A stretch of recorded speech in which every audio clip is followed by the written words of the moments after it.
Maraming salamat. Good morning sa ating lahat. Vice Mayor Dodot, Sangguniang Panlungsod, mga kauni ng ating nasyonal at lokal na pamahalaan, sa ating pong lahat.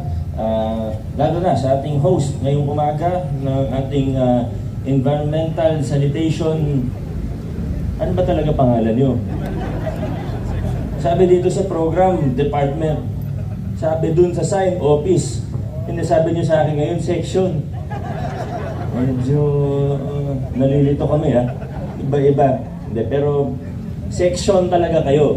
Yun yung pinakatama. Ano? Siguro nalilito lang tayo sa iba't ibang pangalan. O, pwede na rin division kasi yung City Health ay department na eh. Diba? Dati City Health Office kasi ngayon City Health Department. Anyway, itong sanitation section natin, pag nagre-report, isa sa pinakamasaya mag-report ang ating sanitation. Ano? Doon mo makikita ang lahat-lahat at pag talagang pinakinggan, pinanood mo yung report nila, parang ayaw mo na kumain sa labas. Ano? Pero importante, ginagawa nila ang trabaho nila, nag-iikot sa iba't ibang food establishments. Hindi lang naman food establishments, pero syempre yan yung nangingibabaw. At syempre pinagtutuunan ng extra na pansin kapag merong mga reklamo sa atin. Kaya yung mga reklamo na yan ang pinapakita nila sa atin yung quarter at masaya naman. Makikita mo lahat ng mga, huwag na natin banggitin dahil maraming nanonood. Pero ang importante, na-actionan yung mga reklamo, yung mga feedback ng mga iba't ibang kliyente, iba't ibang mga pasigenyo. Kahit hindi pasigenyo, magreklamo sa atin. Nakakailang complaint tayo sa isang buwan. Medyo marami din, Medyo marami din. Pero importante na actionan. Nung weekend, dito po si Colonel De Dios kasama ng tropa ng Peace and Order Department, nandiyan ng Bantay Pasig. Nagpa-operate tayo sa Manggahan Floodway, binaybay nila ang floodway.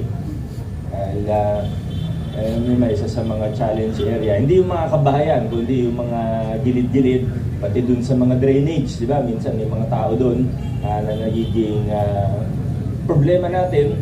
So ang pinaka-problema talaga dahil sa mga boundary areas, lumalabas, nanggagaling sa hindi bababa sa 4 na LGU, yung mga taong na nakita na tagpuan natin dun.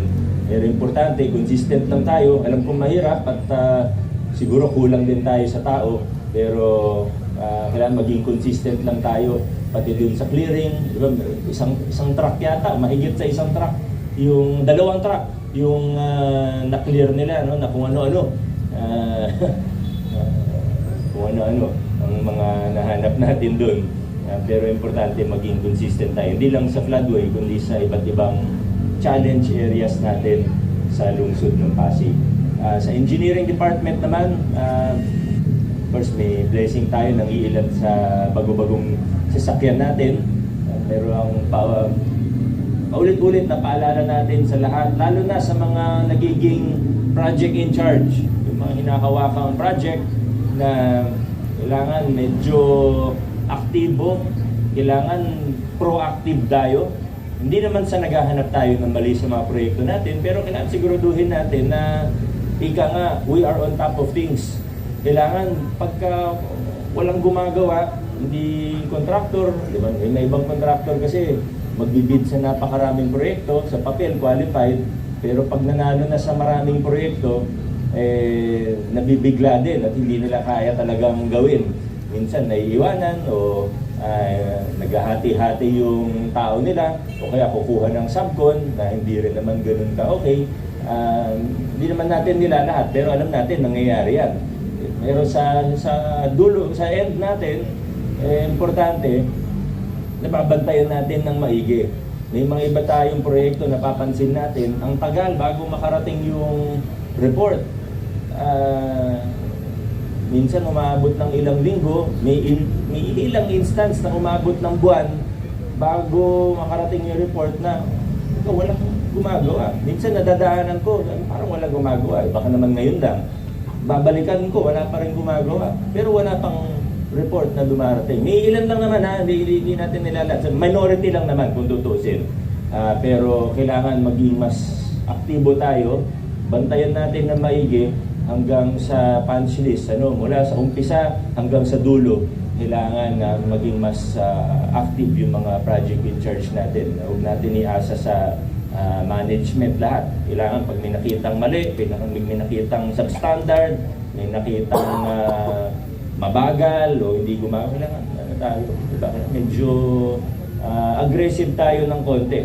Pati dun sa mga nag-handle ng procurement documents, ganun din po. Opo, alam nyo naman, mahigpit tayo ngayon pagdating sa procurement. Naintindihan nyo naman siguro kung bakit. Pero importante, sa side ninyo, ma-minimize yung mga delay. Di ba? Pagka binalik sa inyo yung papel, kaya the same day ibalik. Bakit hindi? Di ba? Ba't natin patatagalin? Pero overall, nakikita naman natin yung magandang improvement din, lalo na sa communication mula sa iba't ibang division at sa ibang opisina o departamento din. So, keep up the good work sa ating engineering department at yung pinakamalalaki, siguro masasabi natin na umaayos, bumibilis, gumaganda din ang trabaho natin, lalo na dun sa mga flagship projects natin. Pero importante din na tutukan natin pati yung maliliit.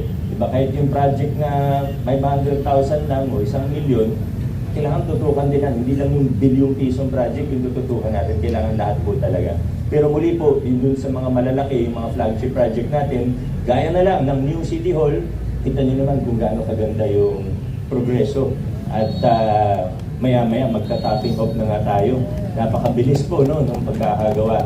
At pati rin yung mga ibang other malalaking proyekto, ba yung ginagawa natin ngayon, ini-invite natin pati yung mga CSO representatives. Ginagawa natin yan, huwag nyo sila tingnan bilang bantay ninyo o maghahanap ng mali, kundi sila po ay kabalikat natin, partner natin para mabantayan. Isipin na natin na force multiplier natin sila. Independent sila, oo, pero force multiplier natin sila para sa monitoring ng magagandang proyekto natin. Yun lamang po, maraming salamat at para sa kalaman ng lahat, wala po ako sa Miyerkules. Meron lang po akong aasikasuhin. Baka hanapin niyo po ako sa Miyerkules. Wala po ako, absent po ako ng 1 araw lamang. Birthday to Kaya baka hanapin niyo kasi ako eh. Nasa graduation ako ng Miyerkules.